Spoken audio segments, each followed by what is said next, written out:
Hey there, everyone. Welcome back to our channel. Today, we're diving into something super important, especially if you're in your 20s or just getting started with managing your own finances. We're talking about 5 common money mistakes to avoid in your 20s. Trust me, avoiding these will save you a lot of stress down the line. So, let's get right into it. Mistake 1, not having a budget. Not having a budget is like trying to drive without a map. You won't know where your money is going, and by the end of the month, you'll be left wondering why you're constantly broke. In your 20s, a budget doesn't need to be complex, but it's essential to track your income and expenses. Make sure you're saving at least 20% of what you earn, if possible. Start by categorizing your spending: how much goes to rent, food, entertainment, and savings. It's surprising how quickly small, daily expenses can add up. Whether it's your daily coffee, streaming services, or impulse online purchases, these can quietly drain your account over time. You can use free budgeting apps like Mint or Good Budget to get started. Both apps offer great free features to help you track your spending and stay on budget. If you want more control and detail, a paid option like You Need a Budget, in-app, might be worth it, but the free tools are enough for most people just getting started. Once you create your budget, check in with it regularly. Adjust as needed when your income or expenses change. This habit helps you avoid overspending and ensures you're saving for both short-term goals, like vacations or gadgets, and long-term ones, like retirement or a down payment for a house. Consistency is key here. Budgeting isn't a one-time thing, it's a regular practice that will pay off. Without a budget, it's easy to fall into the trap of overspending on small, unnecessary items, like daily coffees, online shopping sprees, or takeout meals. These purchases may seem harmless but add up over time, leaving you with little or nothing for emergencies, investments, or fun experiences like traveling. A budget puts you back in control, empowering you to spend mindfully and reach your financial goals.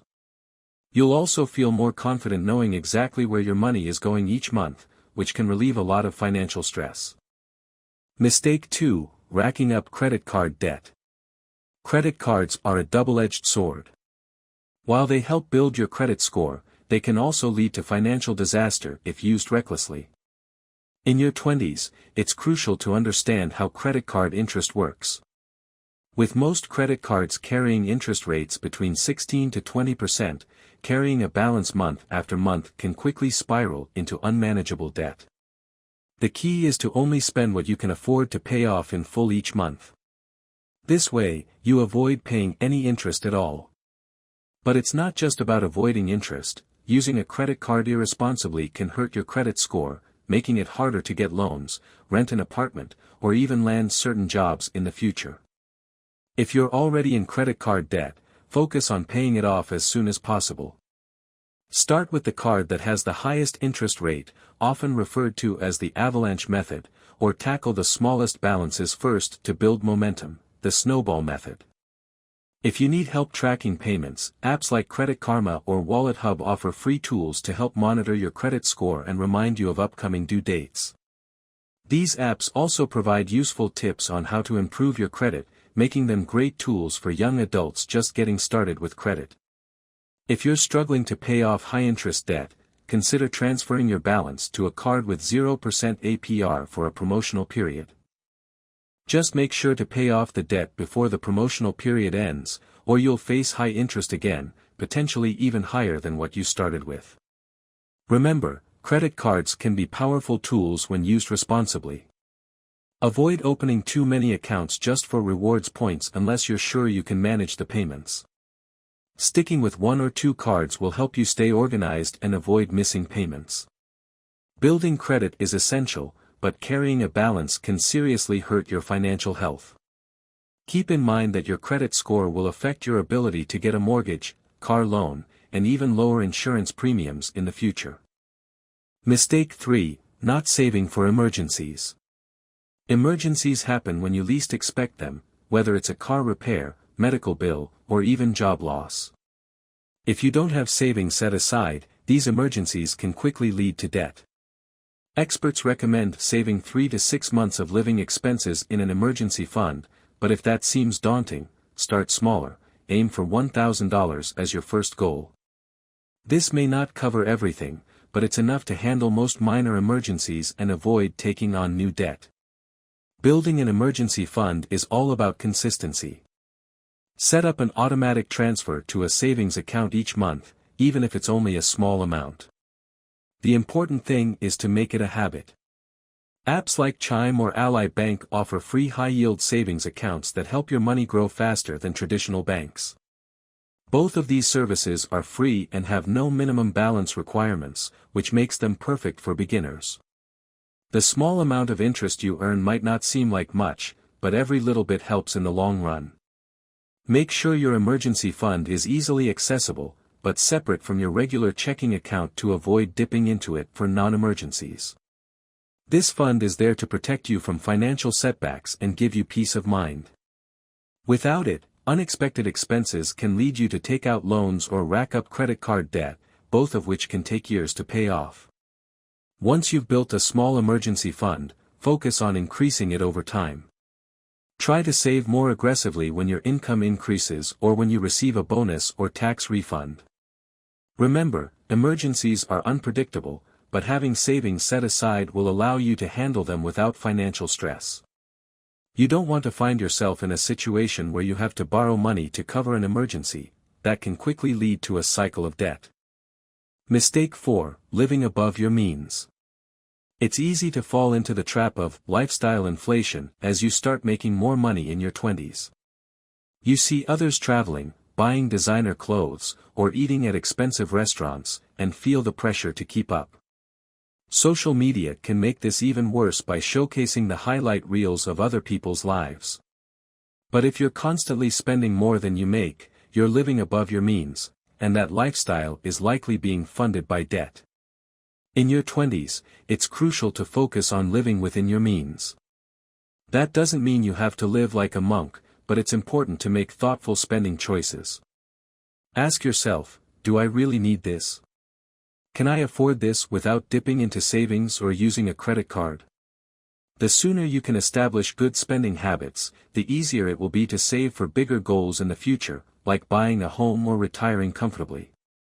One helpful trick is the 50/30/20 rule. Allocate 50% of your income to needs, rent, groceries, utilities, 30% to wants, dining out, entertainment, and 20% to savings or paying off debt. If you find that your wants category is eating into your savings, it might be time to cut back on discretionary spending. It's okay to treat yourself occasionally, but don't make it a habit that derails your financial future. There are plenty of free tools to help you control your spending. Apps like Personal Capital and Pocket Guard can track your financial habits and offer insights on where you're overspending. Both apps have free versions and can link directly to your bank accounts to give you a full picture of your finances. Knowing where your money is going each month is a powerful step toward achieving financial freedom. Remember, there's nothing wrong with enjoying life, but overspending now will limit your future options. Focus on spending your money in ways that align with your long-term goals rather than on temporary pleasures. Financial freedom is worth far more than keeping up with the latest trends. It's better to live a little below your means now, so you can live comfortably later. Mistake 5, waiting too long to invest. Your 20s are the best time to start investing, even if it's only a small amount. The earlier you start, the more time your money has to grow thanks to compound interest. If you invest $100 a month starting at age 25, by the time you're 65, you could have over $250,000, assuming an 8% average annual return.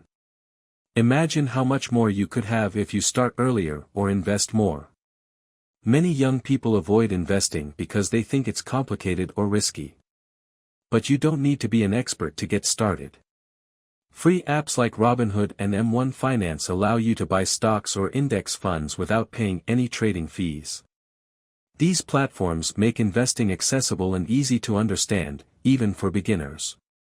If you're not sure where to start, look into robo-advisors like Wealthfront or Betterment, which can manage your investments based on your risk tolerance, for free up to certain account balances.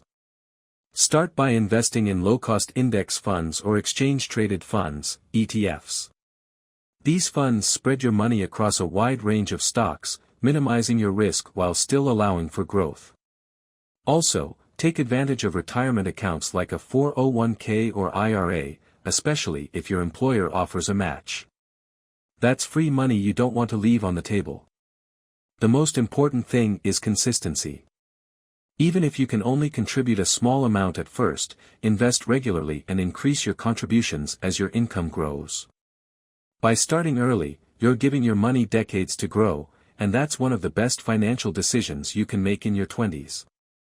Delaying investing, even by a few years, can significantly reduce the amount you'll have in retirement, so don't wait.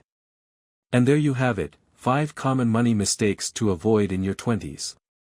Want to learn more about smart money habits? Hit the like button and subscribe for more tips. Let me know in the comments what money mistakes you've faced and how you're working to fix them. Thanks for watching, and see you next time.